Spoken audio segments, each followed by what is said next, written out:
hindi ako nahiyang humingi ng tulong. Oo. Even smaller things, or siguro dahil hindi ko pa lang naiisip yung sa bigger things in life. But for the small things, alam mo, sa trabaho, hindi ko talaga alam, tatanong ako sa'yo. Mag-aasa ako kasi ayoko rin na pag hindi ko nagawa ng maayos yung dapat kong gawin dahil hindi ako nagtanong, mapipervisyo ka. Yun ang mas gusto kong, yun ang mas concern ko. Ito naman kasi dahil very choosy. Hindi kasi nga, sa relationship, love life. Yes. Very independent din naman kasi talaga yung lifestyle ko. Kaya yun siguro na sa amin. Kaya kasi napapag-usapan din namin minsan. Oo. So yun yung sinasabi, hyper-independence. Yung sobra-sobra na, lapis na. Kasi independence, yun nga, talaga naman yun ang parang gusto nating maging, di ba? At yung gusto natin yung mga anak natin, gusto natin sila palakihan na nakakaasa sa sarili nila. Pero itong pinapakita ni Joshua dito, nararamdaman na rin niya, nandun na siya sa point na nakita niya na nagiging balaki na to sa ibang mas magandang relasyon sa ibang tao, magiging lang sa mga trabaho niya.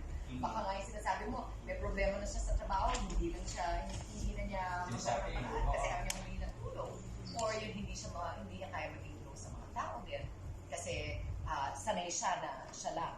Pero yun na nga, ano siya, gusto ko yung gawin. Mami Dibs. Ako kasi, gusto ko talaga nag-isa ako.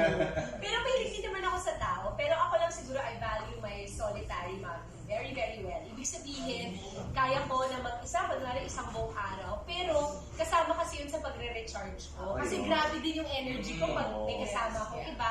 So ayoko lang maubos. Iba naman yung sa akin. Ayoko lang maubusan. Mataas din ang level ni Mama Dims kasi ng self-preservation. Oo, medyo Malakas mataas ako. ako. Kailangan din dahil dami yung pinapasok. Hindi, at saka palagay ko, Mami, minsan pag yung hyper-independence, minsan nagkagaling din sa either takot mo na basaktan ka, parang defense mechanism, or feeling ko, ako, habang tumatanda ako, na-realize ko na hindi pala lahat ng tao gusto kong makasalamuha. Kunwari kung toxic ito, ayoko na lang. Parang mas gusto ko na lang mag-isa ako kaysa matoxican ako. So, gusto ko na lang ngayon, pag tumatanda ka pala, ewan ko sa mga kapatid natin nanonood, pag tumatanda ka, gusto mo na lang yung ikakabuti, ikakasaya mo, Kakapayapa mo. Kakapayapa mo. Kasi kung ang makikita mo rin lang is somebody na magiging toxic at sabay kayo magiging toxic, ayaw ko. Parang okay na ako sa independence ko. Ito, to be just meron naman yung sa kabilang dako naman, yung sobrang dependent. Yun, actually, may sakit yun yung dependent. Yes, dependent personality. Sabi mo, ano sa tingin mo, paano ba tayo, how do we moderate? Paano tayo higit na? Ano yung healthy? Alam mo, Ma'am Chiki, feeling ko din, depende yan sa season of life mo di ba? O kaya sa moods mo. For example, kapag teenager ka, hindi okay naman na maging hyper-dependent sa mga magulang mo. Oo naman. Di ba? Sa mga guro, ganun, di ba? So, depende talaga sa season of life. But, in every season, kailangan may mga mabubuting tao na nakapaligid siya. May feeling ko kailangan na representative ng mga medyo dependent na tao. And ako yun, but not in a toxic sense. Ako, kasi I grew up as a musician. So, sanay ako kahit wala akong kausap ilang araw. Kasi isa akong lumaki for like 15 years. Pero parang sa kabila naman nun, when I was growing up, parang I thought na parang gusto ko yung sinishare ako ng mga nangyayari. Gusto ko yun kasi I tend to be very emotional. So, pag meron akong kahit isang tao lang na naka-assign sa akin, na mapagkwentuhan ko ng mga ginagawa ko araw-araw, ano nangyari today, at yung mabigat sa loob ko, I feel better.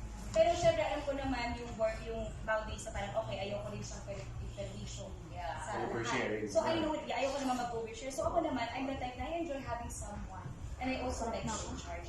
But it doesn't mean I enjoy being in a big group on the So, as a personal person. Ako, gusto ko lang sabihin na meron akong paggagamot sa sarili ko sa ganyan. Ang ginagawa ko, Mami, kahit na alam naman ng lahat na kaya kong gawin yan, or kaya kong kainin yan, or kunin yan, sasabihin ko talaga, may pakikuha naman. Pero kaya ko naman yun. Parang lambing na lang. Kasi nga, sobrang independent ko. Parang sanay sila. Sobrang ganda ng mga pinapakita niya na sobrang kayong self-aware. Yun kasi yung simula yun. Kaya si Joshua, parang naisip na, oo nga, dadating ang araw na mararamdaman ko na mag-isa ako. Hindi maganda yun. So yun yung first step talaga, yung aware ka na hindi talaga super healthy na independent ka lagi.